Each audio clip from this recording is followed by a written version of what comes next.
Então, boa noite a todos. Vamos serenar nossos pensamentos, elevar nosso pensamento ao Mestre Jesus,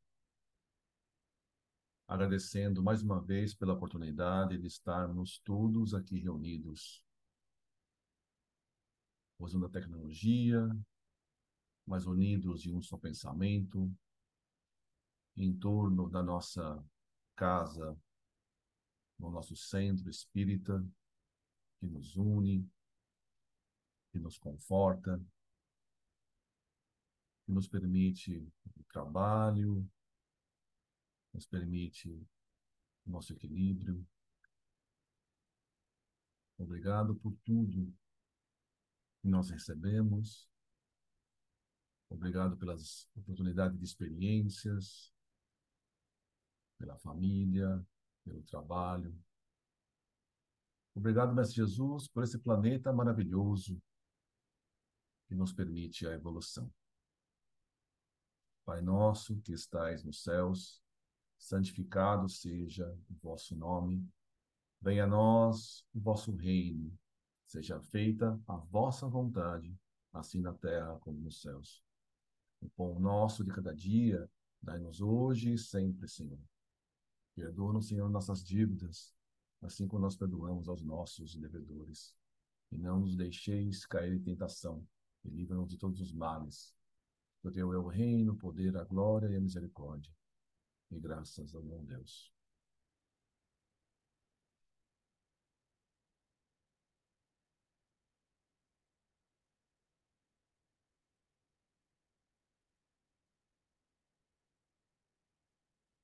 O Evangelho foi aberto. Então, eu acho que foi, não sei que dia que foi, não, não é. Mas eu abri no capítulo 19, A Fé que Transporta Montanhas, e a lição é o poder da fé. Poder da fé. Muito bem.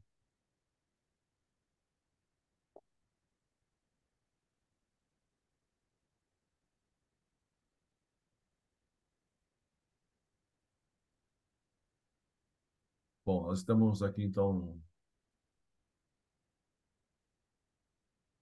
mais da metade do livro. E a gente vai falar um pouquinho hoje sobre mediunidade e sensibilidade.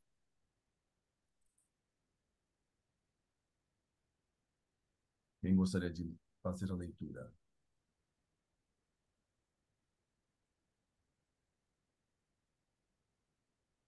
Eu acho que é a Bíblia, né? Eu acho. Pode fazer, então, Lilian. Só estava tentando tirar do mudo aqui, desculpa. Eu posso ler sim. Mediunidade e sensibilidade. Só há fenômenos mediúnicos quando o sensitivo funciona como intermediário entre espíritos e seres humanos encarnados. Nos demais casos, ele é apenas uma pessoa dotada de certa sensibilidade para perceber o que se passa na realidade, que na realidade 2, que aos demais seres encarnados é habitualmente imperceptível. Vejamos se conseguimos explicar isso graficamente. Assim, por exemplo, fenômeno anímico, fenômeno mediúnico. O que vemos aí? No primeiro caso, o do fenômeno anímico, o sensitivo fica entre as duas realidades, usualmente com o corpo físico em uma delas, número 1, e o perispírito na outra, 2. Pode assim contemplar realidade 2 como que embutida na realidade 1, caso da janela psíquica de que falamos anteriormente, ou apenas a realidade 2, sem nenhuma obstrução ou interferência da de número 1, quando, por exemplo, se desloca no espaço ou no tempo e vai a locais onde certos eventos estão ocorrendo, já ocorreram ou ainda irão acontecer. Ele não está servindo de intermediário entre espíritos desencarnados e seres humanos encarnados. É apenas um sensitivo que dispõe de faculdade que lhe permitem perceber uma faixa mais ampla da realidade global. Ou ainda, é um ser que, além da visão normal ou da audição normal, tem também a visão diencefálica e audição coclear. Já no fenômeno mediúnico, o processo é diferente. Ele se destaca, se isola da realidade na qual vive e se coloca em posição tal que permite a ser da realidade 2, transmitir-lhe imagens, sons, pensamentos, ideias, emoções, operando-lhe o corpo físico através dos dispositivos de controle localizados no corpo espiritual. No fenômeno anímico, ele é um observador direto, tem um papel ativo, relata uma experiência pessoal de contato com a realidade 2. Fenômeno mediúnico, o seu papel é passivo, funcionando como instrumento de comunicação após destacar-se ou isolar-se da realidade 1, abstraindo-a. Coloca-se a seguir numa posição intermediária, na qual se torna acessível aos seres que vivem na realidade 2, transmitindo aos que ficaram na realidade 1, a qual pertence pelo corpo físico, aquilo que é induzido a transmitir. Seu papel é semelhante ao de um telefone, por meio do qual duas pessoas conversam, ao de um teletipo que transmite mensagens escritas ou ao de um radiotransmissor que funciona como intermediários de sons. Na realidade, porém, o médium é muito mais do que um telefone, um teletipo ou um transmissor de rádio ou TV, porque, por mais passiva que seja a sua postura, é sempre um pensante dotado de livre-arbítrio, condicionado ao seu grau de cultura e evolução, de moral e inteligência, de fidelidade ou dedicação, de harmonia ou desarmonias íntimas. Dessa forma, o pensamento que ele recebe da entidade manifestante acaba retocado com um tom mais leve ou mais carregado do seu próprio colorido pessoal. Um dos eminentes pesquisadores ingleses, desencarnado, empenhado em transmitir seu pensamento através de um médium e dos bons, ficou impressionado ante as dificuldades que teve de enfrentar. Disse que era o mesmo que falar através de uma grossa placa de vidro a uma secretária meio surda e não muito competente. Em verdade, chamou-a de burra. Ele poderia ter acrescentado que, quase sempre, o vidro está meio sujo, o colorido é muito forte ou há um barulho terrível do lado do médium e coisas assim. Como um aparelho transmissor, o médium também está sujeito a períodos tempestuosos, estática emocional, defeitos técnicos, antena quebrada ou fora de posição, circuitos internos deficientes.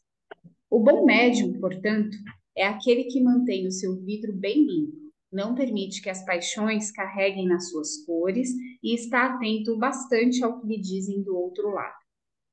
Procura ainda ser um secretário competente, estudando o aperfeiçoamento e aperfeiçoando sua técnica, buscando adquirir uma boa cultura geral, se possível, com conhecimento de outros idiomas, ter um comportamento pessoal condigno, desenvolver hábitos de civilidade, ser atento e cuidadoso para evitar erro ou interpretações defeituosas.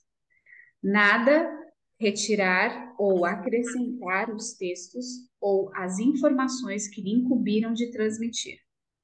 Voltaremos ao assunto quando cuidarmos do complexo processo de desenvolvimento mediúnico. No momento, temos ainda outra observação a acrescentar. Bom, aí ele está diferenciando o fenômeno puramente anímico do fenômeno mediúnico. No fenômeno puramente anímico, há o desdobramento parcial do médium e ele relata o que ele está enxergando. Então, ele pode relatar algo que muito longe do corpo físico dele. Então, ele pode ir, por exemplo, numa outra cidade e falar, está acontecendo isso, isso, isso, isso. Teve um caso lá na época de Kardec, que o médium ele descreveu um incêndio acontecendo numa cidade longe de onde ele estava. Era um fenômeno puramente anímico. Ele pode se desdobrar e pode falar, eu estou vendo o espírito isso, estou vendo o espírito daquele outro. Então, uma vidência, simplesmente você enxergar e tá falando, estou vendo o espírito isso, estou vendo essas coisas, pode ser uma coisa simplesmente anímica. Eu estou só me desdobrando e enxergando e relatando algo do outro lado, sem uma interferência de um outro espírito. Um fenômeno mediúnico ele está falando que se tem um desdobramento ainda maior e o espírito, né, há uma interação do perispírito de ambos, do espírito comunicante e do médium. E através dessa comunicação de perispíritos, de interação de perispíritos, há a comunicação. E através dessa comunicação ele pode falar, ele pode, né, fazer tudo que tem a interferência de um outro espírito. O anímico sou eu, só o meu espírito interagindo. Mediúnico é quando eu interajo com um outro espírito. Ele está dizendo que, por mais passivo que seja, por mais perfeito que seja o médium, tem sempre uma pequena influência do médium. Por melhor que seja o médium, então o Chico Xavier, excelente médium. Mesmo o Chico, que era uma mediunidade mecânica, psicografia mecânica, tinha uma pequena interferência do médium. E essa interferência, com o treino, ele foi melhorando, diminuindo a interferência, até que o Emmanuel falou: agora você está pronto. Agora, a interferência que você tem nos livros é pequena o suficiente para não modificar a essência da comunicação. A mesma coisa aconteceu com o Divaldo. A Joana de Ângeles foi treinando ele, vai, treina, até que ele falou: agora a sua interferência na comunicação é pequena, o suficiente para não interferir na essência. Mesmo assim, o Divaldo fala que ele estava redigindo, ele estava psicografando um romance mediúnico, e que, após ele psicografar, ele lia o que foi psicografado. E ele começou a torcer pelos personagens. Eu gostaria que o fulano ficasse com o ciclano, né? Como você, numa novela, você vai lá e fica na expectativa de ciclano casar com outro, não sei o que lá, e ele estava com essa mentalidade, ele lia e ficava torcendo pelos personagens. Aí o espírito falou: Divaldo, você está dificultando dificultando a psicografia, porque você está torcendo pelos personagens e eu estou tendo dificuldade de escrever por você, porque você não está sendo passivo o suficiente, né? Eu estou tendo dificuldades. Então, a partir de agora, eu vou ditar os capítulos fora de ordem. E depois que eu psicografar todos os capítulos, eu falo qual é a ordem dos capítulos. Para você não interferir na minha comunicação. Ou seja, o Divaldo, depois que a Joana de Ângeles falou: você está ok, você está bom, você não interfere. Mesmo assim, ele ainda tinha interferência, e nesse caso específico, eu não sei em que momento da vida psicográfica isso aconteceu, mas ele relata nas palestras que isso aconteceu com ele. E o próprio Divaldo fala que Existem livros publicados, ditos mediúnicos, que não passaram por esse crivo de agora está ok. Então, tem gente que começa a psicografar, começa a vai lá, e depois de pouco tempo já começa, não, o texto está legal, e publica. E às vezes, o Divaldo fala, existem muitos livros que não estão seguindo o padrão da doutrina espírita, porque tem interferência no médium. Porque o médium ainda não estava pronto, ainda estava na fase de treinamento e publicou um livro ainda com treinamento.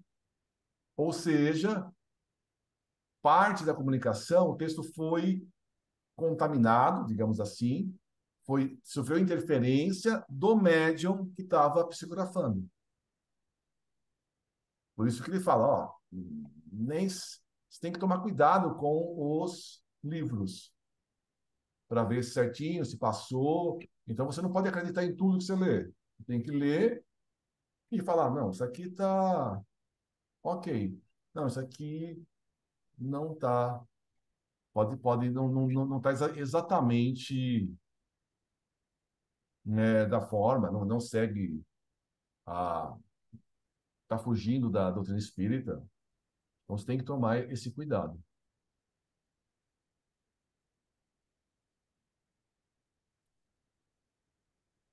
Ok? Algum comentário?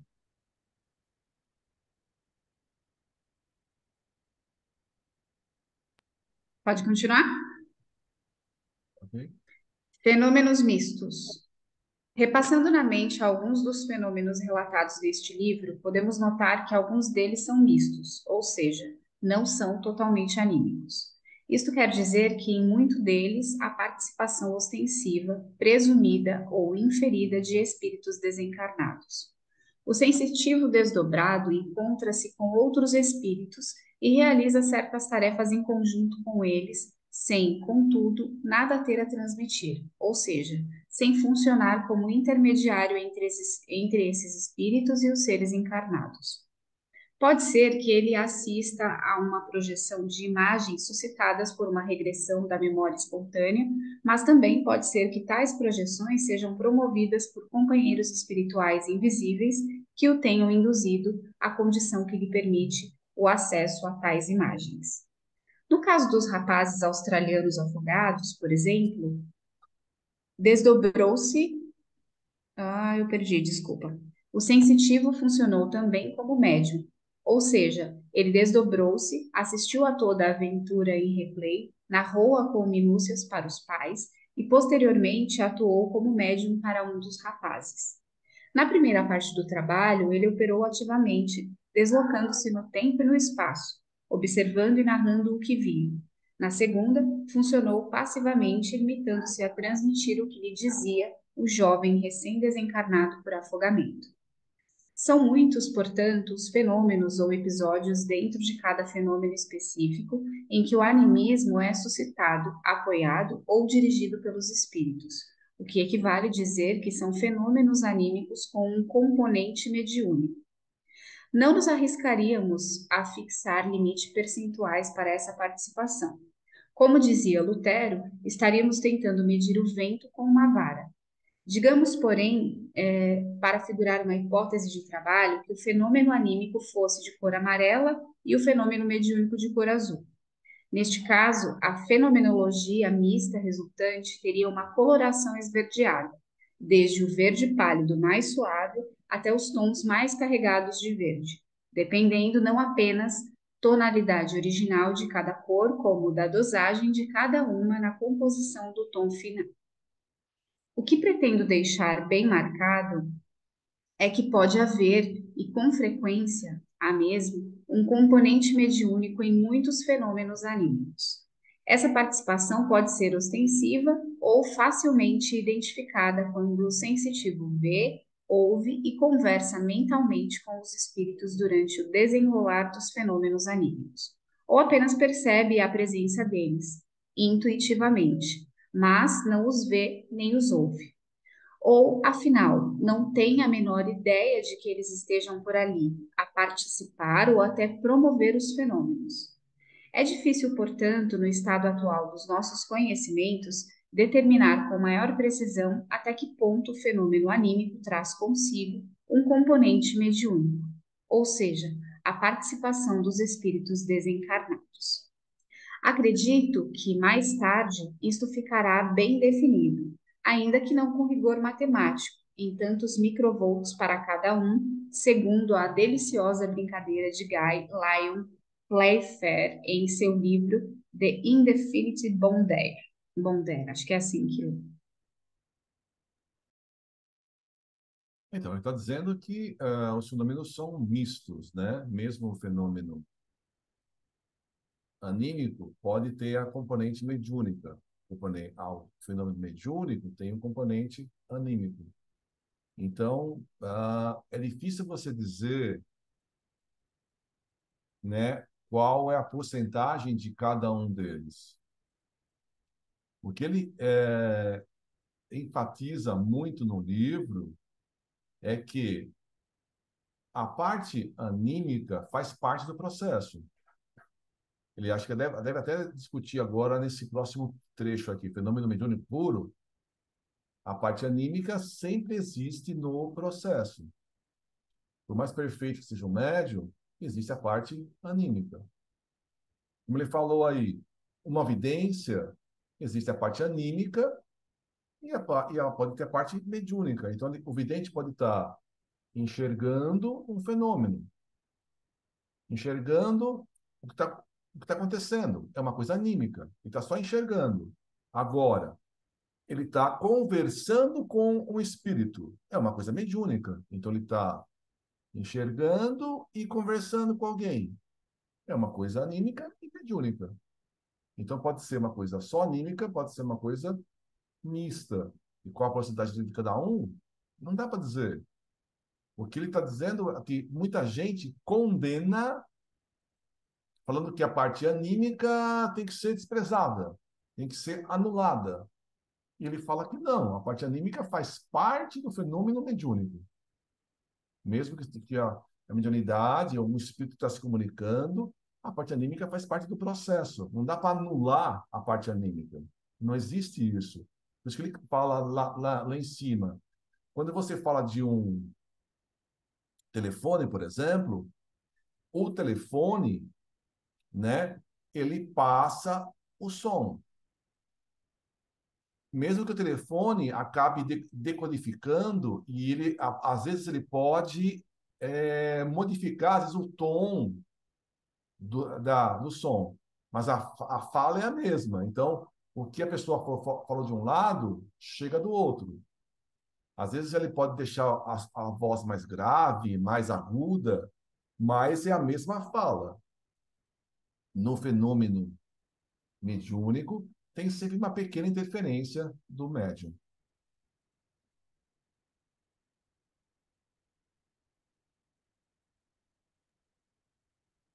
fenômeno mediúnico puro, e isto nos leva a uma recíproca não menos autêntica. Será que todo fenômeno mediúnico é puro, ou para usar o impacto preciso dos números 100% mediúnicos sem participação anímica?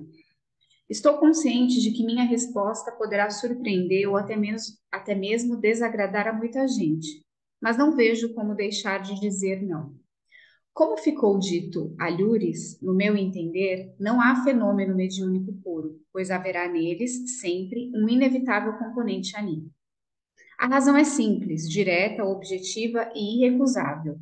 A comunicação mediúnica só se torna possível quando o espírito se utiliza de um companheiro encarnado, ou seja, de uma alma, anima, espírito encarnado, como a conceituaram os espíritos. É o que está dito sem rodeios nem meias palavras na resposta à questão número 134 de O Livro dos Espíritos. Que é a alma? Perguntou Kardec. Um espírito encarnado, responderam os espíritos. De que maneira iria um ser desencarnado, espírito, que em nosso esquema estamos chamando de habitante da realidade 2, comunicar-se com seus companheiros encarnados, almas, sem utilizar-se das faculdades anímicas destes? Se lhes fosse possível prescindir do componente anímico, eles não precisariam de médiums. Voltemos à nossa imagem colorida. Se o pensamento do espírito desencarnado comunicante fosse azul e o do médium fosse amarelo, a mensagem não poderia fugir a uma tonalidade esverdeada? O ideal, por certo, é de que a tonalidade seja a mais suave possível, a fim de que predomine o tom azul no verde resultante, esforçando-se o médium para que o seu amarelo seja o mais pálido possível, evitando influenciar o azul espiritual que está sendo pingado no seu frasco anímico amarelo. O bom médium é aquele que reduz ao mínimo possível a interferência da sua personalidade, das suas paixões e das suas imperfeições para não sujar a mesclagem, mas, mesmo nas comunicações filtradas através das mais límpidas mediunidades, vamos encontrar um levíssimo tom de verde no azul predominante. Para nos certificarmos disto, basta comparar mensagem dos mesmos espíritos recebidos por médiuns diferentes. Ainda que interessados propriamente a sua expressão, não, desculpa, ainda que interessados na forma e na maneira correta de expressar o pensamento, os espíritos ficam mais atentos ao conteúdo da mensagem do que propriamente à sua expressão gramatical. Isso não quer dizer que não recomendem o estudo, o cultivo da mente do médium. Pelo contrário, é o que pedem com insistência. No entanto, um espírito como o Dr. Bezerra de Menezes, por exemplo, tanto pode perfeitamente transmitir o seu pensamento, em toda a sua pureza, pelo médium modestíssimo de um grupo roceiro, como através dos intermediários mais sofisticados e cultos dos grandes centros, desde que as condições de dedicação, boa vontade e fidelidade sejam atendidas.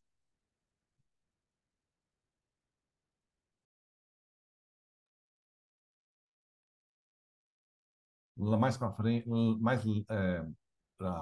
já foi lido hoje que os médiums devem estudar. Então, deve estudar a doutrina, deve estudar, ler, e ele falou ali até estudar outros idiomas. Por que o médium precisa estudar outros idiomas? Às vezes, eu já presenciei médiums falando em outro idioma, por exemplo, em espanhol. E, normalmente, na maioria dos casos, quando o médium fala em outro idioma, né, o espírito está falando um certo idioma, diferente daquele usual, em português, no nosso caso, normalmente o médium conhece aquele idioma. Então é mais fácil, na mediunidade, ser falado em inglês, em espanhol, em italiano, se o médium conhecer o idioma.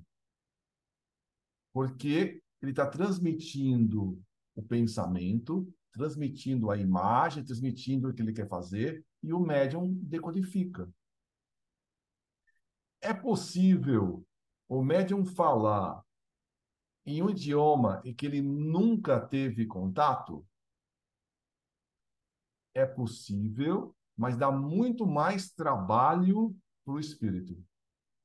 Existem alguns casos que o espírito vai lá e tenta controlar as cordas vocais e ele vai se expressar no idioma que o médium não conhece, porque ele está controlando mais essa parte das próprias glândulas mesmo, das cordas vocais. Mas isso é mais uma exceção do que uma regra. É muito mais complicado você fazer o médium falar algo que ele desconhece, um idioma que ele desconhece, né? Dá muito mais trabalho essa comunicação do que você transmitir num idioma que ele conheça. E ele fala e reproduz. Por isso que ele fala, a parte, né? O médico tem que estudar, tem que saber, melhorar os seus conhecimentos para facilitar a comunicação.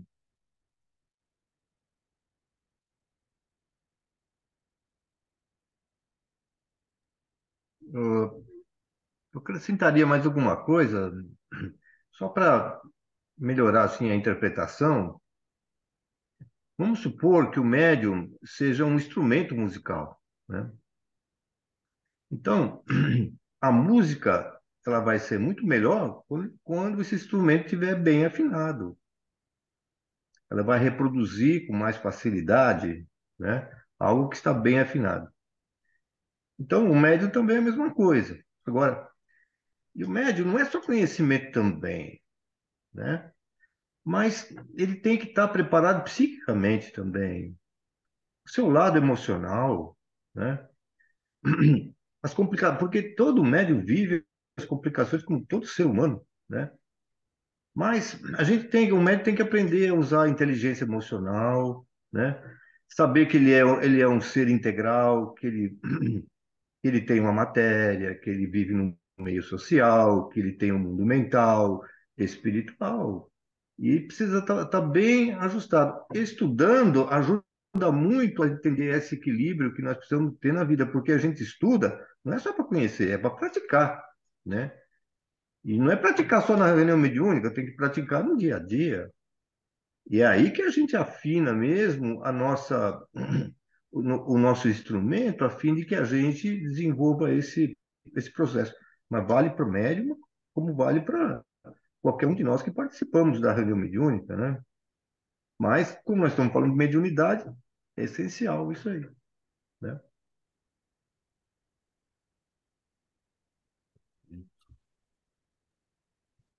Mecanização da mediunidade. Dizíamos há pouco que a comunicação mediúnica só se torna possível quando o espírito se utiliza de um companheiro encarnado. Examinemos isto de outro ângulo. Não duvido de que seja possível um dia, talvez não muito distante, inventar aparelhos eletrônicos capazes de participar do processo da comunicação espírita. Aliás, ao escrevermos este livro, em 1984, temos notícias de esforços bem-sucedidos nesse sentido, o que, afinal, não representa surpresa totalmente imprevista quando nos lembramos de que as manifestações inteligentes em meados do século XIX ocorreram através de toscos objetos inertes, como as mesas girantes, e, posteriormente, com cestinha de vime e ainda hoje a prancheta conhecida mundialmente pelo nome de Ouija, bem como o copinho emborcado sobre uma superfície plana e outros dispositivos semelhantes. A ideia não é nova. Em meu livro, o que é um fenômeno, em meu livro, que é o fenômeno mediúnico, especulo acerca da verdadeira natureza do misterioso instrumento bíblico conhecido pelo nome de Urim, que, a meu ver, era uma prancheta para trabalhos mediúnicos.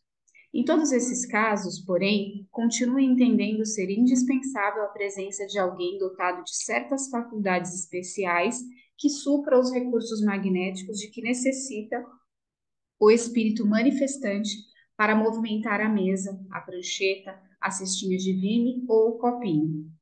É de supor-se que o mesmo recurso seja necessário para movimentar a aparelhagem eletrônica, que continuará sendo apenas um instrumento destinado a facilitar a comunicação entre as duas faces da realidade, ainda que mais sofisticado e talvez mais eficiente. A cestinha utilizada por Allan Kardec e através da qual os espíritos produziam a síntese monumental de O Livro dos Espíritos só se movimentava quando as meninas médiums tocavam-na com a ponta de seus dedos. As mesas girantes batiam o pé, marcando as letras pelo seu número de ordem no alfabeto, enquanto um grupo de pessoas reunidas à sua volta criava condições necessárias para isso, fornecendo o que à época costumava se chamar de fluidos. Ou seja, precisa dos médiums, né? No caso de Kardec, tinha a cestinha de vime, tinha um lápis preso na cestinha de vime, e as médias encostavam num lápis tal, e a cestinha se movimentava. Depois, pensando, mas para que usar cesta? Coloca o lápis na mão do médium. Aí começou depois da sexta, usar o lápis ou a caneta na mão do médium e começar a escrever. Ele tá dizendo que, ah, com o tempo, você pode sofisticar isso daí e fazer isso através de ins- instrumentos. Já existem médiums hoje que usam o computador para fazer a psicografia. Então, ele já vai digitando no próprio computador. É possível? É, né? Então ele vai lá digitando em vez de ficar escrevendo. Naquela época também, né? Imagina só, naquela época não tinha gravador, né? Que você pudesse gravar uma mensagem psicofônica. Então, a psicografia era importante por causa disso, né? Porque se Kardec trouxesse as perguntas prontas, né? Ou então as perguntas que ele fazia, vinham as respostas escritas, né? Pela psicografia, dava para depois você pegar, levar para casa, ler, estudar, né? Agora, se fosse uma conversa psicofônica, né? Sabe? Não dá para gravar, né? Então, é difícil depois você repassar o que você ouviu, né? Mas através de uma psicografia ficava muito mais fácil você interpretar, estudar, apontar, fazer outras perguntas depois, né? Isso que é importante, né? Psicografia, nesse caso, foi muito importante por causa disso, né?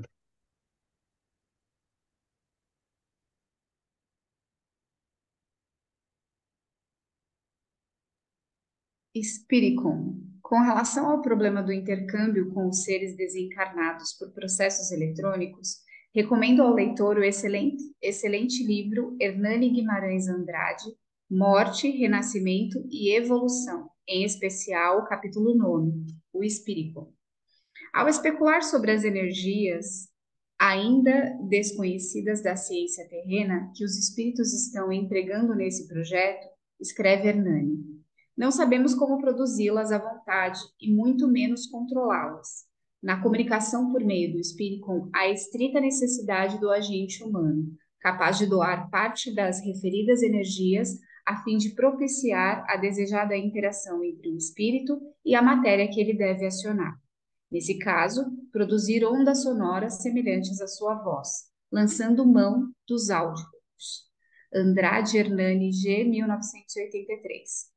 Isso quer dizer que a sofisticada parafernália eletrônica não conseguiu eliminar a participação do médium, aqui caracterizado como agente humano capaz de doar parte das energias necessárias à produção do fenômeno, tal como nos assegura a codificação e segundo observamos na prática. E já que estamos com o livro do Dr. Hernani em mãos, aproveitemos a oportunidade para outra interessantíssima observação. E, de novo, nos reportemos à codificação, quando nos ensina insistentemente que a linguagem do espírito é o pensamento. Atenção para o que diz o Dr. Swan, sábio desencarnado que dirige uma equipe de técnicos empenhados no projeto espírita. Nós deixamos para trás, diríamos, em níveis mais baixos, muito do uso da chamada voz. Nosso trabalho é feito principalmente de energias do pensamento ou da mente.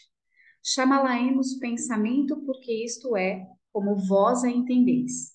Mas deixe-nos dizer que essas são energias da mente dirigidas em um certo foco ou um cena padrão, idem.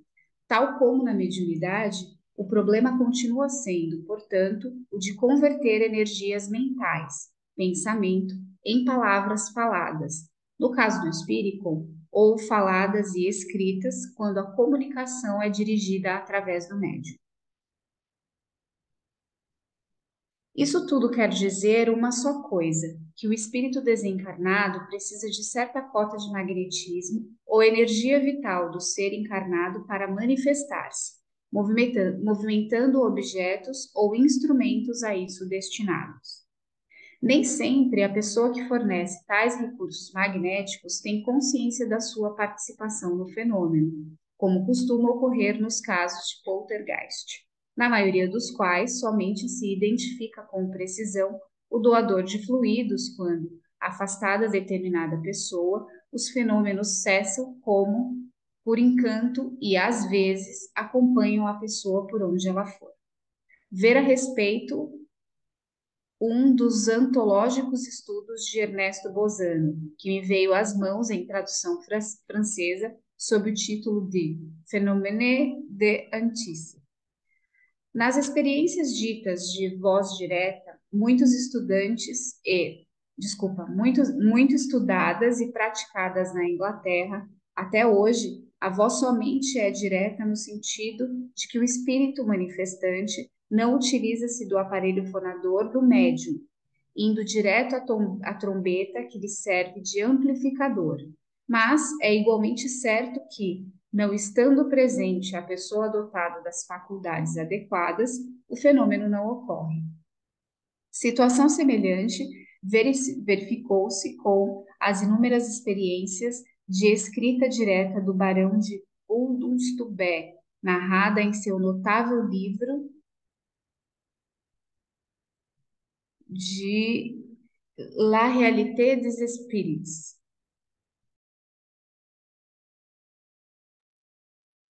Está dizendo que sempre o espírito não consegue interagir com a matéria. Então, para o espírito interagir com a matéria, precisa de um médium. Então, é o médium que está doando fluidos para que aconteça essa interação. Então, qualquer fenômeno, né? O espírito vai lá e mexe um objeto. O espírito vai lá e produz um som. O espírito faz qualquer coisa, tem que ter a interferência de um médium. O médium tem que doar esses fluidos, porque o espírito está numa natureza diferente da matéria. Então, ele não consegue interagir com a matéria. Aí o médium doa fluidos e essa interação entre o médium e o espírito pode produzir algum fenômeno. Então, foi relatado muitas vezes que o fenômeno acontecia. Tal pessoa foi tirada da casa e o fenômeno desapareceu. Isso aconteceu, por exemplo, com as irmãs Fox, lá nos Estados Unidos. Os fenômenos aconteciam, aí para estudar, e como as duas irmãs eram novas, tira as irmãs da casa para a gente estudar o fenômeno e não perturbar as meninas. Tiraram as meninas da casa e os fenômenos cessaram. Porque as irmãs eram as médiums, as doadoras de fluidos. É o caso que ele está relatando aqui.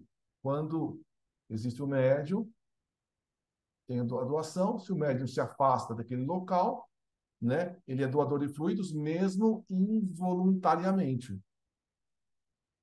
Então, isso pode produzir vários fenômenos. Por exemplo, da voz direta ou da escrita direta. Mas tem que ter um médium para doar esses fluidos.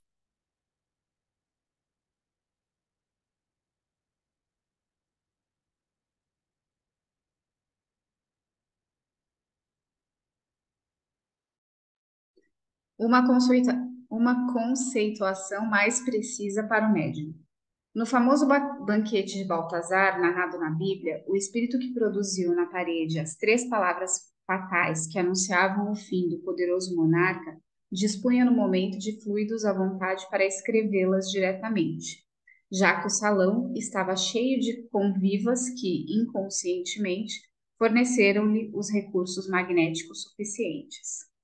De minha parte, tenho certa relutância em classificar essas pessoas como médiums, no sentido específico da palavra. É que a manifestação não ocorre através delas, como na psicofonia, onde, atuando sobre os controles mentais do médium, o espírito parece falar pela boca do médium, ou na psicografia, ao escrever por suas mãos.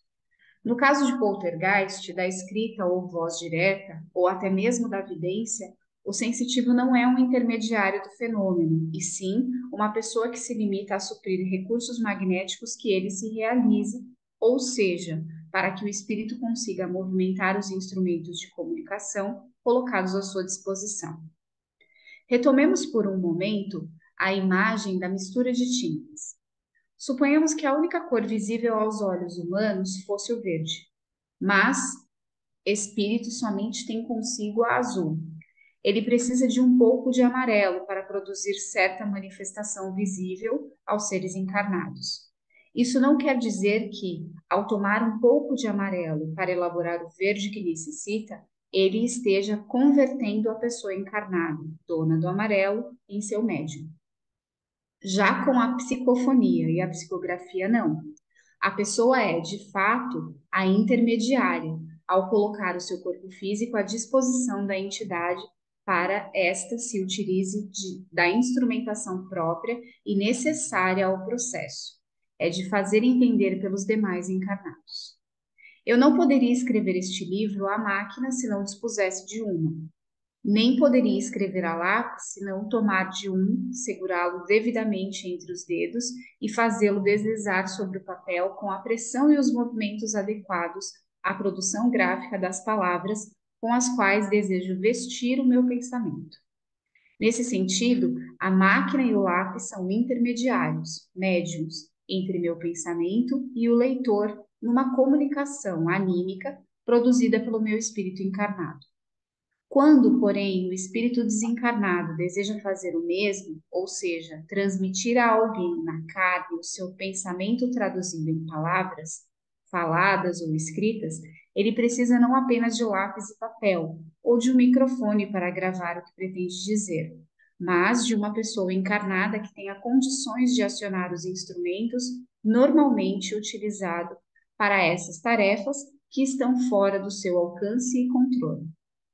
Por tudo isso, e espero que me tenha expressado com a necessária clareza, fenômeno mediúnico, mesmo no seu mais aproximado grau de pureza possível, somente os de psicofonia e psicografia, nos quais o sensitivo é, de fato, um intermediário através do qual a entidade desencarnada se manifesta.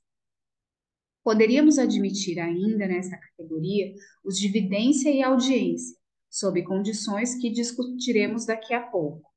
Quanto aos demais, o envolvimento do sensitivo no fenômeno não caracteriza a intermediação, dado que não é através dele que a entidade se comunica. Ele apenas presencia ou testemunha o fato, ou, quando muito, participa dele. Mas o fenômeno em si poderá até ocorrer sem o sensitivo ou a revelia dele. Por conveniência didática, disse que este médium é de efeitos físicos, aquele evidente, o outro é psicógrafo. Na realidade, médium mesmo, no verdadeiro sentido da conceituação proposta por Kardec, é aquele que serve de intermediário e não o que apenas entrega sua cota de magnetismo ou ectoplasma para que o fenômeno se produza, ou que aquele assista como espectador, ainda que privilegiado. Vejamos, por exemplo, o caso da materialização, nos quais os seres desencarnados adquirem consistência suficiente para serem vistos e até apalpados. Espíritos especializados no assunto retiram dos presentes e de outras fontes de energia recursos suficientes para que a materialização se produza. O espírito manifestante, como que aprisiona temporariamente nas malhas do campo magnético de seu próprio perispírito as substâncias assim recolhidas e consegue adensar-se suficientemente para se tornar visível. Qual será, contudo, o grau de participação e envolvimento do sensitivo em tais fenômenos? Em experiências controladas por cientistas idôneos, verificou-se que o ser materializado tinha aproximadamente o peso que faltava ao sensitivo presente.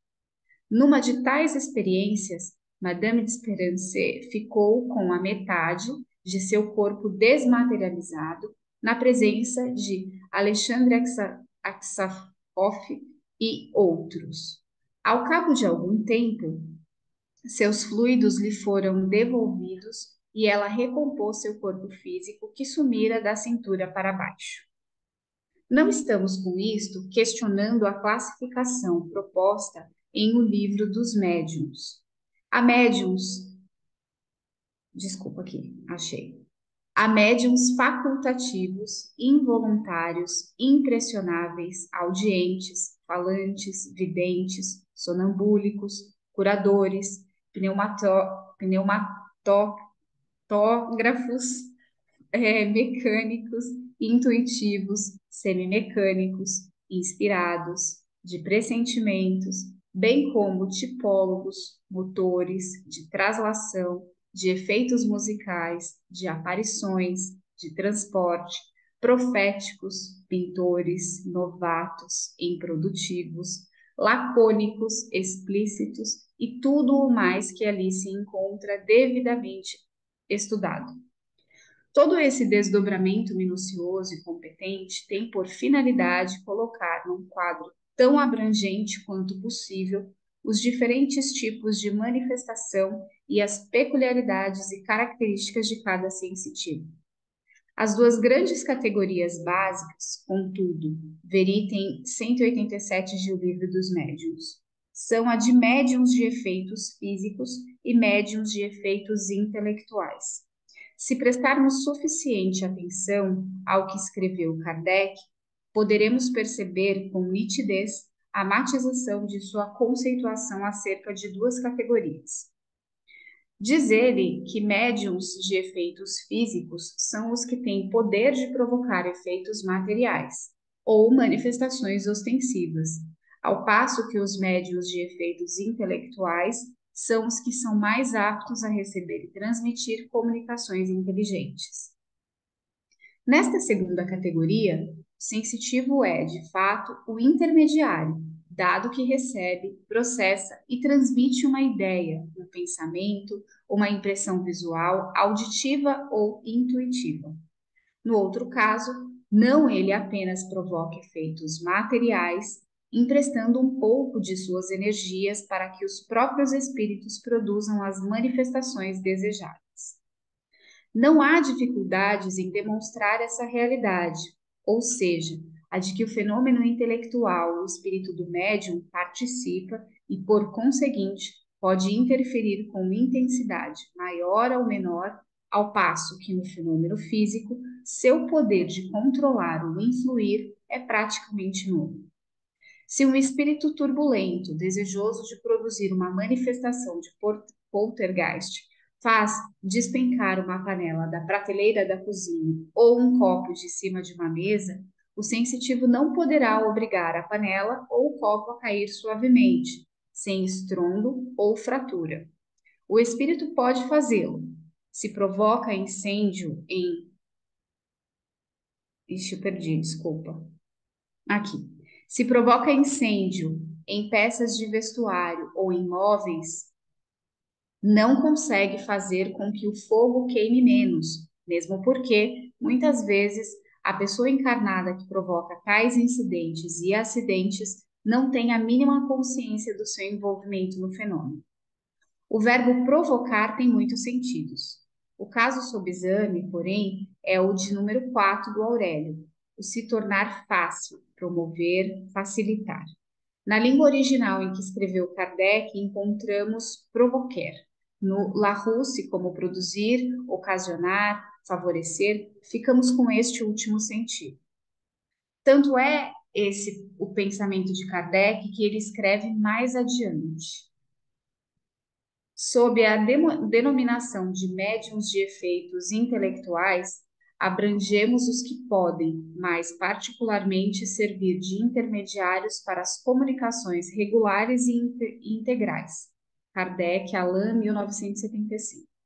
Ou seja, intermediário mesmo, e, portanto, médium, no exato amplo sentido do termo, é aquele que recebe e transmite comunicações inteligentes e não o que apenas provoca manifestações ostensivas. Não que a palavra seja inadequada, mas não deve ser tomada em ambas as categorias pelo seu valor absoluto, quando o próprio codificador a desejou matizada. Por outro lado, Kardec ensina também que as diferentes espécies de manifestações estão numa ou noutra das duas categorias, mas que algumas delas participam de ambas, ou seja, tem um componente físico e um efeito intelectual. Para ser mais específico, se analisarmos os diferentes fenômenos produzidos sob a influência mediúnica, veremos que, em todos, há um efeito físico e que aos efeitos físicos se vê ali quase sempre um efeito inteligente. Idem. É certo isso também. Ao efeito físico, no qual o espírito induz o médium a tomar do lápis e escrever sobre o papel, está aliado o efeito intelectual fixado no texto escrito. O efeito físico resultante das vibrações sonoras da voz no médium psicofônico é condição indispensável para que o conteúdo intelectual da comunicação oral se produza. A recíproca também é verdadeira, ou seja, a queda de uma panela da prateleira da cozinha só pode se resultar de uma causa inteligente que a deslocou deliberadamente, uma vez que ela estava em posição de estabilidade que não lhe permitiria cair por si mesma. Da mesma forma, a materialização de um espírito é fenômeno físico que demonstra trabalho intelectual, preparatório e operativo. Acho, portanto, que as duas mediunidades básicas e típicas são as de psicografia e psicofonia, mas o quadro aceita ainda, como já vimos, as de vidência e audiência, dado que o médium vê ou ouve uma realidade, imagem ou som, interpreta e transmite com a participação direta no processo de comunicação do fenômeno, situado como verdadeiro intermediário dele. Daí a sua responsabilidade e a necessidade de um bom preparo para que seja apenas um instrumento através do qual a comunicação flui e não o seu editor ou copydesk credenciado para suprimir certas expressões ou trechos e modificar ou acrescentar outros por sua própria conta. Dúvidas?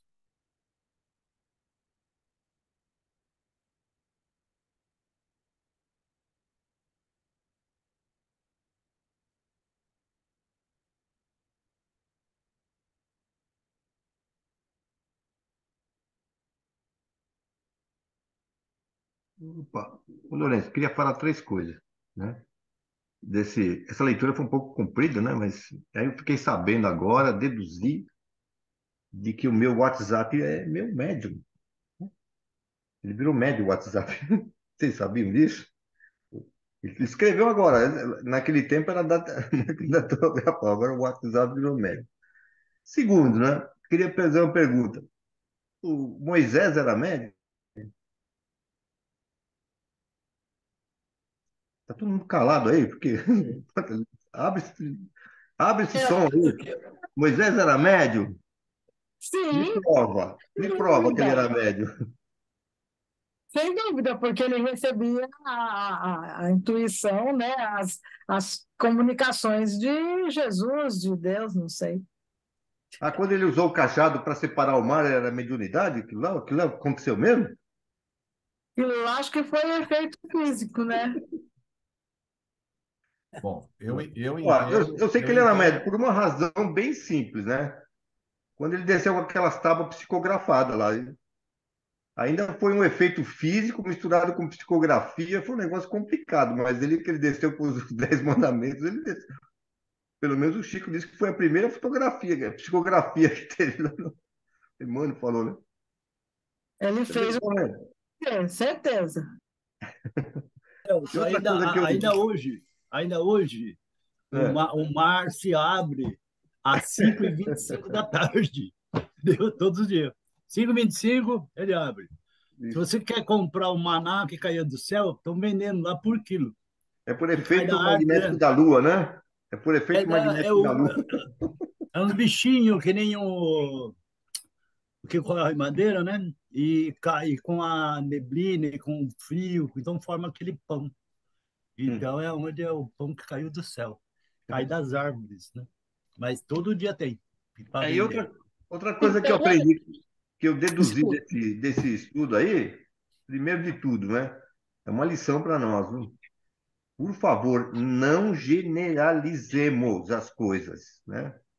A gente acha que ó, aquilo lá vale para tudo. Não vale. No caso de mediunidade, não vale. Cada médium é um médium, tem as suas particularidades, porque nenhum é igual ao outro, né? Uns têm mais aptidões mais pronunciadas, outras não. outros têm dons e talentos diferentes. Não dá para a gente generalizar as coisas aí, né? Por isso que a gente tem que estar sempre estudando. A gente tem que formar um grupo mediúnico, e o Lourenço sabe bem disso, já disse isso várias vezes, né? Que o grupo mediúnico precisa se conhecer. E aí o Joana de Anjos falou, precisa de 10 anos, pelo menos, juntos, para você entender como é que está funcionando a mediunidade ali de cada um, né? Para extrair o máximo de cada um, a gente compreender, inclusive, quando vem os espíritos aí obsessores, que precisam ser ajudados e tudo mais, né? Então, eu deduzi isso daí, que generalizar não é bom, né? Mas, em todo caso, ele disse aí que o que está valendo mesmo, que ajuda mesmo, são as psicofonias, né? E as psicografias, porque elas são intelectivas, né? Elas traduzem com mais facilidade a nossa recepção de mensagem, né? Pelo menos eu entendi isso. Então, naquele tempo lá, o Moisés já era bastante estudioso dos fenômenos naturais, né? Porque ele utilizou desse conhecimento para poder fazer a travessia. Ele aprendeu com os egípcios, né? Como diz o Roberto, se já existe isso, é, é, essa possibilidade de abertura do mar, tem horário e tudo, ele tinha pleno conhecimento disso para poder utilizar e do tempo que levaria para passar todo aquele povo, né? O É igual onde que eu Moisés, estava, ele viu, acabou Celso? Eu estava. estudando, como o Celso falou, Moisés, ele teve a formação dos egípcios, né?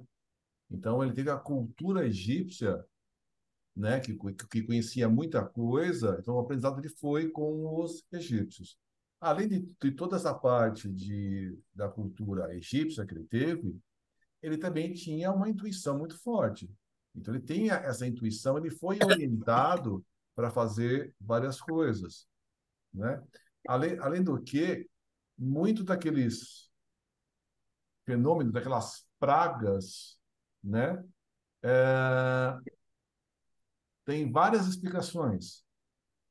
Eu vi uma vez uma explicação aquelas mesmas pragas que aconteceram no egípcio aconteceram em outras épocas da humanidade, devido a fenômenos diferentes. Por exemplo, aconteceu, acho que na África, Quantos alguns anos, anos viu, atrás, Lourenço? devido a um efeito de vulcões, Mas né? Um todos os vulcão que anos gerou um tem. monte de problemas, um monte de coisas ali. Por exemplo, aquela água cor de sangue. Aquela água cor de sangue, segundo esse estudo, aconteceu porque debaixo de um rio acabou saindo óxido de ferro. E esse óxido de ferro tornou a água, né, com a cor vermelha. E vários fenômenos que se pode fazer. Então, Tapeada, hein? ele Tapeada, tinha hein? conhecimento, ele tinha a intuição, né? Então, eu acredito que ele não tenha aberto o mar. Ele sabia, por conhecimento e por intuição, um certo momento que a maré ia baixar. Ok, E tem um exemplo legal. O ano passado, aí lá no Paraguai, no Uruguai, nessa região aí, veio um bando de gafanhoto, né? E veio destruindo a plantação. Vocês viram essa reportagem, né? Eu acho que muitos de vocês viram isso aí, né?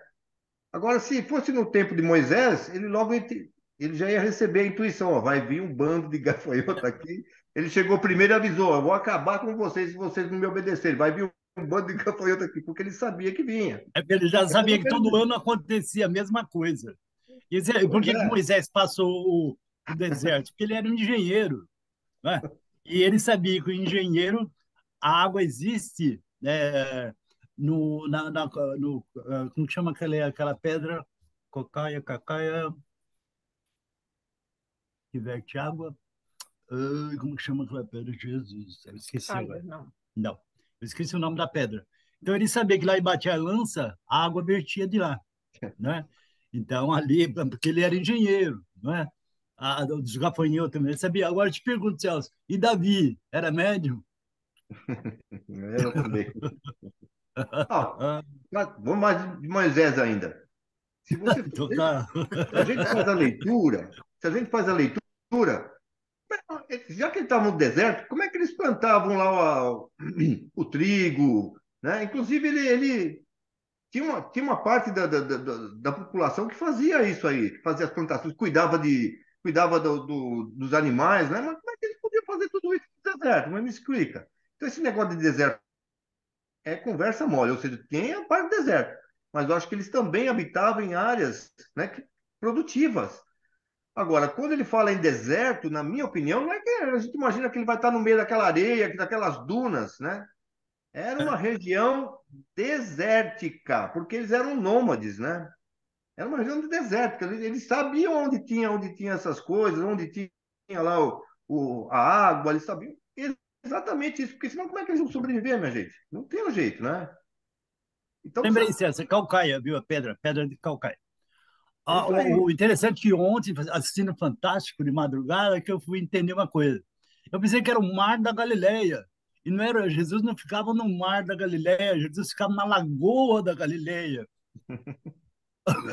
Olha a diferença, não é? É Eu uma nunca fui. lagoa, não é um mar. Incrível, né? E outra Pois coisa que é. fala o texto também é o seguinte, né? Ele diz o seguinte, né? Os fenômenos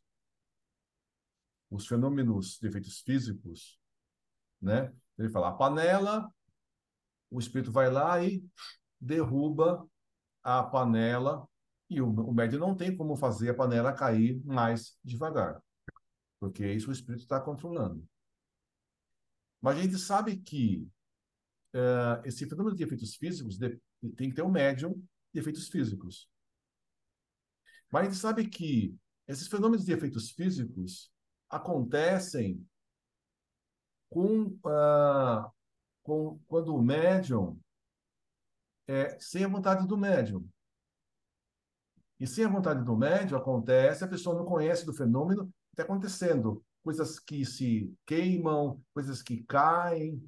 Aí esse médium começa a ficar preocupado e começa a frequentar uma casa espírita de maneira regular.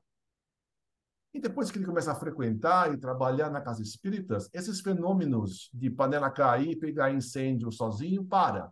Por quê?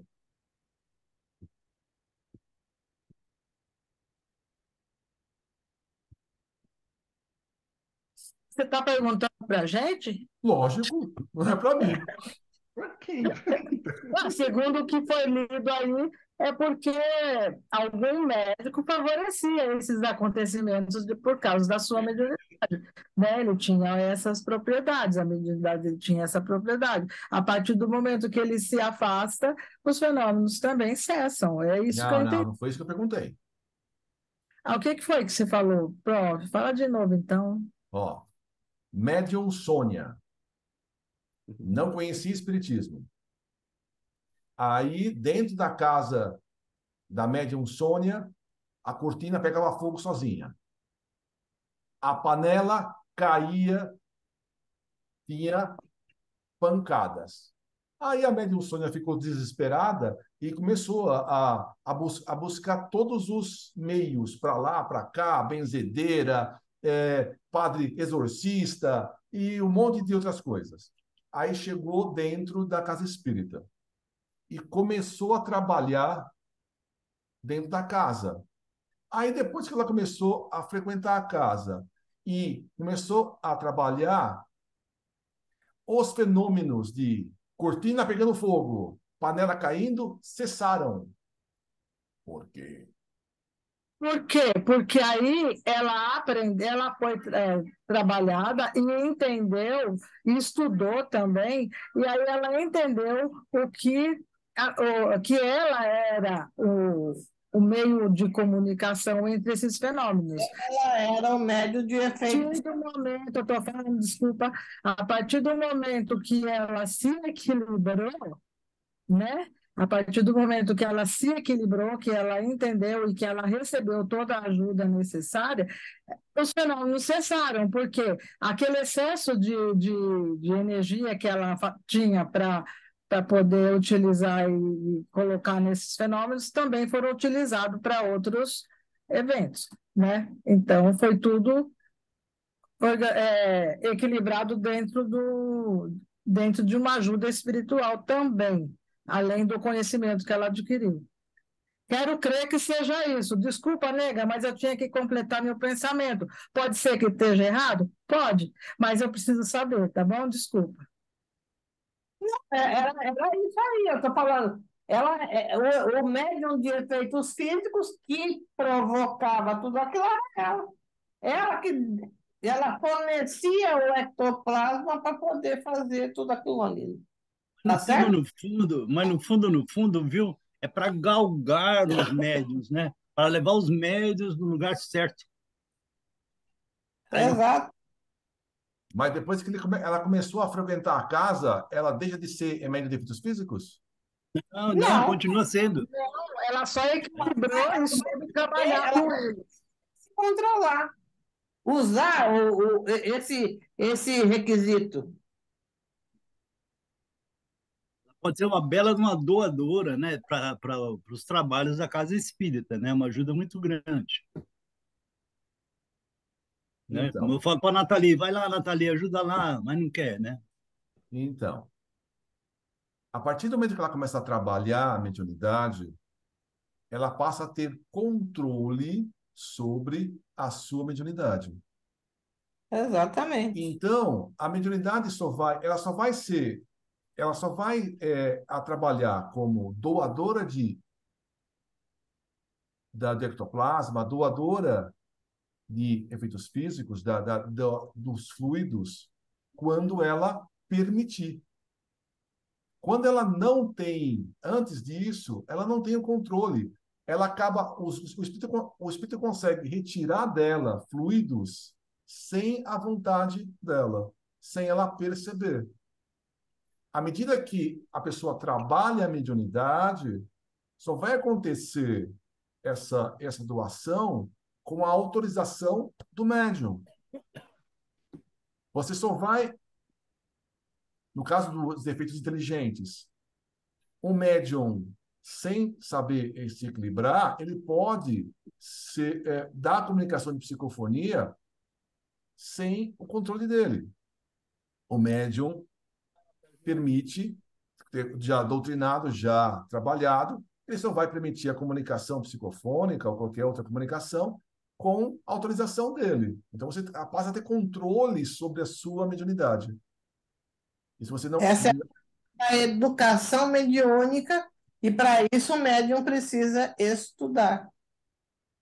estudar e trabalhar, né? Você tem que É, tem que, como os livros dizem, desenvolver a mediunidade.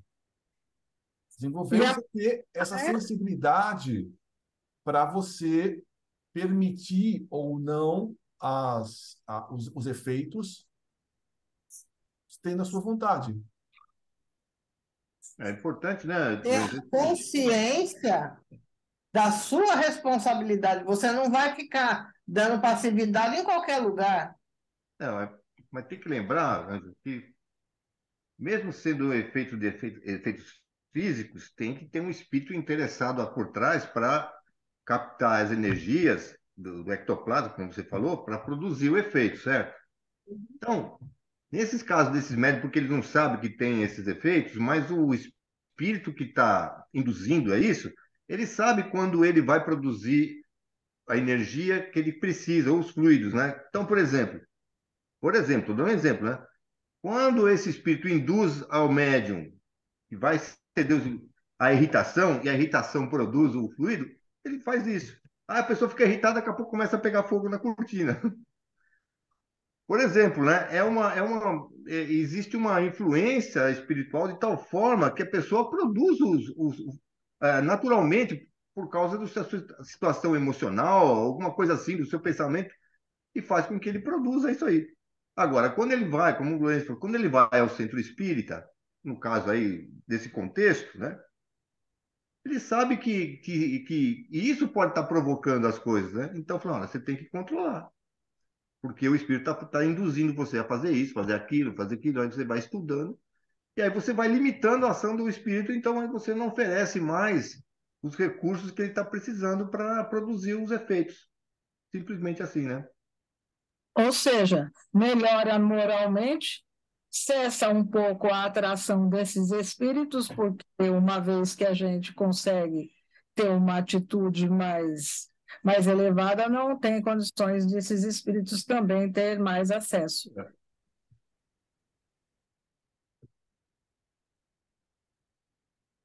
Isso, tudo isso. Tinha um médium que frequentava a nossa casa, ele estava desenvolvendo a mediunidade de psicofonia, e toda vez que ele ia para algum lugar e ele bebia um pouquinho, ele perdia totalmente o controle. Um espírito falava por ele, ele ofendia as pessoas, ele agredia as pessoas, e depois que cessou o fenômeno mediúnico, ele não lembrava de nada do que tinha feito. Ou seja, enquanto ele estava normal, ele tinha um controle sobre a mediunidade. Mas bastou ele beber um pouco, esse pouco é ele que falou, não sei qual pouco que ele bebia, mas diz ele que bastava ele beber um pouco, ele perdia totalmente o controle. O espírito falava por ele e ofendia a família toda, nem falava mais com ele, porque ele ofendia a família toda. O espírito, né? Então, espero que depois de um certo tempo ele tenha aprendido e não tenha bebido mais nada, né?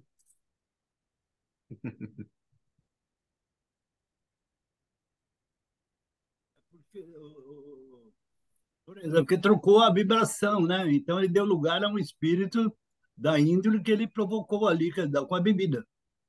Aí sim, agora, antes não, né? Era um espírito bom, e depois ele deu brecha de ficar um espírito ruim. Ô Celso, Davi era um médium audiente.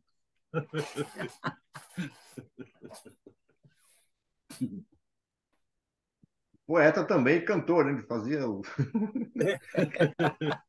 Ele era audiente. Muito bem. Mais algum comentário? Alguma dúvida? Desculpa, eu não marquei aqui aonde parou. Foi no item 8? Uma conceituação mais precisa para o médium? Foi aí que parou? A gente vai ler. Bom, item 8. Ou foi o 9? Não, a gente vai continuar no item 9. Liberdade 9. controlada. Liberdade controlada. Tá. 9. Obrigado. Liberdade controlada. Tá.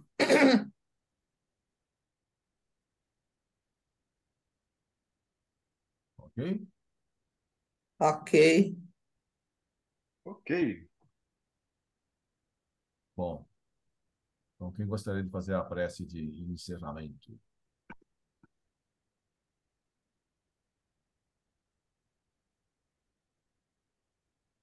Eu faço.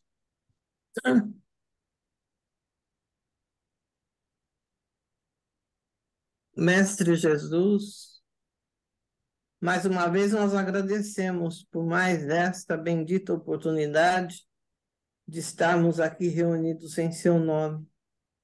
Agradecemos por mais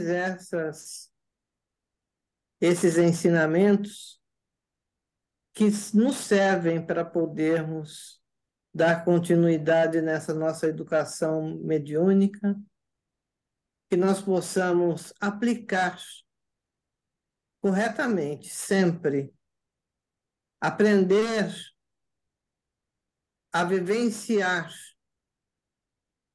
e, com isso, podermos ajudar, de alguma forma,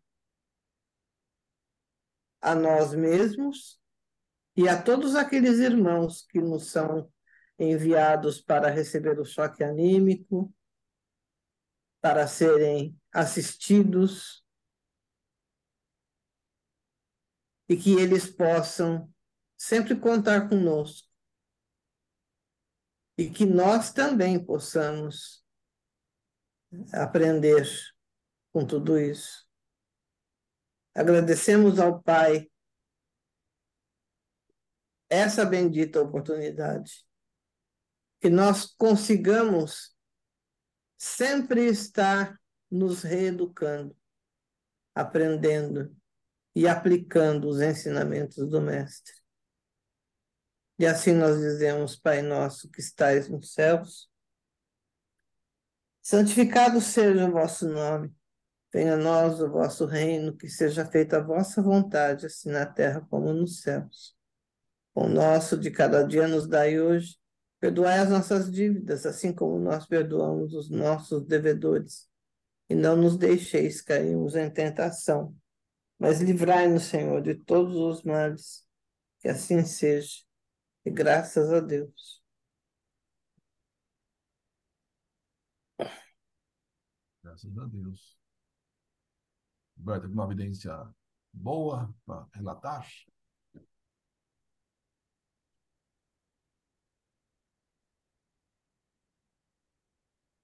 Lorenzo, é uma evidência esquisita. Eu vejo vários planetas pequenos, né? Um perto do outro, e eles emitem a vibração para cada um de nós. Então, vai para a orelha do Celso, depois para a orelha da Sônia, e assim vai. E cria uma luz azul clarinha, né? E é bem rápido esse sistema. Isso aí eles ficaram fazendo isso o tempo inteirinho. Então, não mudou. Todos nós recebemos vibrações de vários planetas pequenos, no azul leve.